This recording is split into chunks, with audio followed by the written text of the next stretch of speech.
students, faculty, and friends. I am privileged to be able to introduce to you the person whom our class has elected to speak today. A member of the 13-year club, Arpan has been a figure of both intelligence and humor during his time here at USN. In the words of a classmate, Arpan's intellectual aptitude challenges us to be better students, and his humor never fails to make us smile. Another student has been kind enough to share with me about Arpan's ingenious problem-solving skills, which he used to help her sneak popcorn into the library. Known for his elaborate and good-humored pranks, as well as his constant puns, Arpan combines wit and a strong work ethic that represent our class as a whole. Ladies and gentlemen, Arpan Sarkar.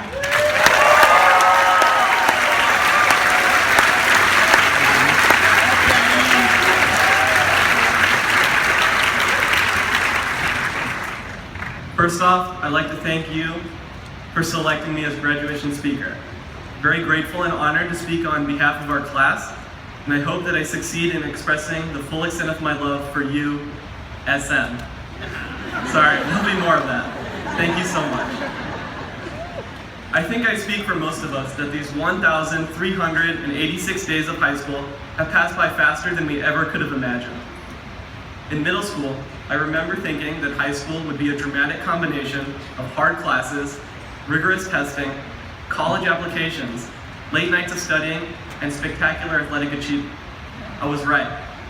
Well, mostly. I went 0 for 15 on free throws yesterday. As a freshman, graduation seemed so far away, and yet here we are. All of the nights we spent cramming for the test next morning, or morning for the test we just took, all of the worksheets we completed and papers we wrote, all of the lessons we learned, sometimes more than once, from our friends and teachers, all of the experiences, good and bad, that we have had throughout high school have landed us here. I know that sometimes, late into the night, staring at yet another draft of a presentation or project, some of us may have wondered if this day would ever arrive. And while we waited, we got our permits. Yes, some of us took longer than others. And then our licenses, applied to colleges, and got accepted. We may have even learned some important stuff on the way. I think the best way to capture what makes USN so quintessentially USN is to take a tour of the school and reminisce a bit about our time here. First, the lower school. Sectioned off from the high school, the lower school is an oasis of peace. Just kidding. I mean, have you heard those kids? From doing the turkey trot and waltzing in 4th grade, to making our own businesses and attempting to recreate works by famous artists, lower school was a place brimming with excitement and creativity, almost more than our little selves could handle. I have lower school to thank for my love of reading, and I know that many of us have interests that were jump-started from our many experiences in lower school. As we transition to the opposite end of the school, the middle school, we are exposed to a near constant flow of new ideas. USN is one of the most diverse private schools in the Nashville area, and middle school further opened our eyes to the world we live in, with our studies on civil rights and religions, as well as explorations into world cultures and our own government.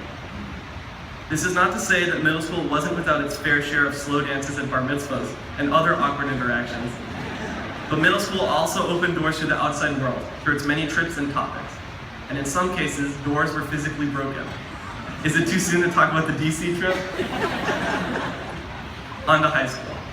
Let's start on the 4th floor, the topmost floor of USN.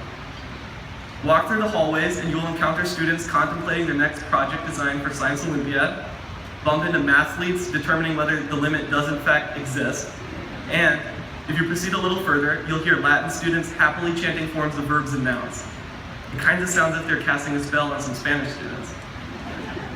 Descend one level, you will come across a discussion about the next Britlit 10 video podcast on the Anglo-Saxons, and the literary magazine committee narrowing down their latest selections.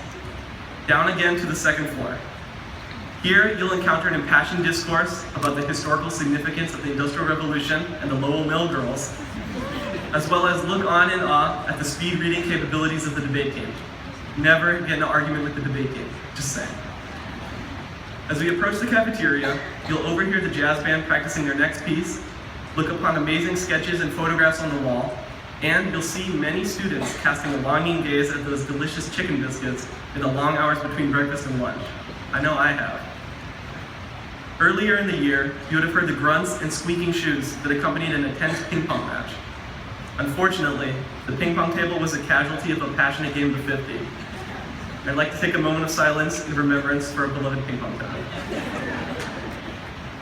Thank you. Back to the tour. For me, lunchtime is when USN really comes alive. There are so many unique clubs that meet between 11:35 and 12:25. You can take part in one of USN's many community service outreach programs through the Teaching English as a Second Language Club.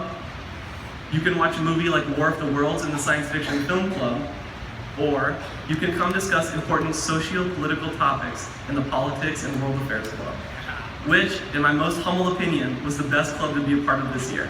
I heard the president was a really cool guy. Finally, if you just want to relax, make your way over to the library lobby, affectionately known as the Lib Lob. You will most definitely encounter a somewhat loud group of hooligans, seniors, lounging around and generally up to no good. Just ask the exasperated librarian. While this tour of sorts may have been a gross oversimplification of my time and experiences at USN, everything that I've listed is so USN. But something that can't necessarily be captured by a tour of the school is another of USN's unique characteristics.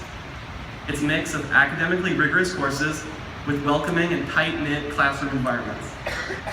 One thing I've noticed most is the USN teachers' exceptional ability to integrate personal anecdotes, humor, compassion, and empathy into academic lessons and class discussions. No matter the difficulty of the course or the sometimes staggering amount of material that needs to be covered in a few short months, each teacher strives to make the classroom a warm and joyous place to be. Because of this, I and many of my classmates will feel the absence of our teachers next year. Personally, I've always looked forward to advisory. My advisor has crafted an environment where everyone fits in. I feel comfortable sharing anything and everything, as well as pranking everyone, including him. This is truly one of the best features of USN and has been an invaluable experience for me. Before we finish commencement and commence with our graduation celebrations, let's take a moment to consider our achievements. As musical legend Shaggy would put it wasn't me. Shaggy would have also said a lot of other things, but the point is that we could not have achieved so much alone. If you haven't thanked your family, friends, and teachers yet, you certainly should. Without the guidance and support of our parents and teachers, counselors and coaches, many of our achievements would have been harder or even impossible to accomplish. Through their encouragement and faith, they have taught us how to be better people and made sure that we made it to graduation and that we are one step closer to reaching our goals. Our success has been a group effort. So to parents and siblings, coaches and teachers, friends and ever so patient driving instructors, for all of these things and more, on behalf of the class of 2016, I'd like to say thank you. I'd like to conclude this speech with a quote from a personal inspiration, esteemed bodybuilder, renowned life coach, and modern-day philosopher, Dom Mazzetti, aka the Brofessor. While offering advice on how to deal with people trying to be larger than you, Dom lets loose this gem. If a door says push, you should pull. Those aren't directions, they're a challenge. This may not be conventional wisdom, but I like to think of it as a wisdom. As we all move on to the next stages of our lives, let's embrace any challenges and triumph over any obstacles that come our way and pull, not push, on the gates of our colleges. DJ Magic Masala out.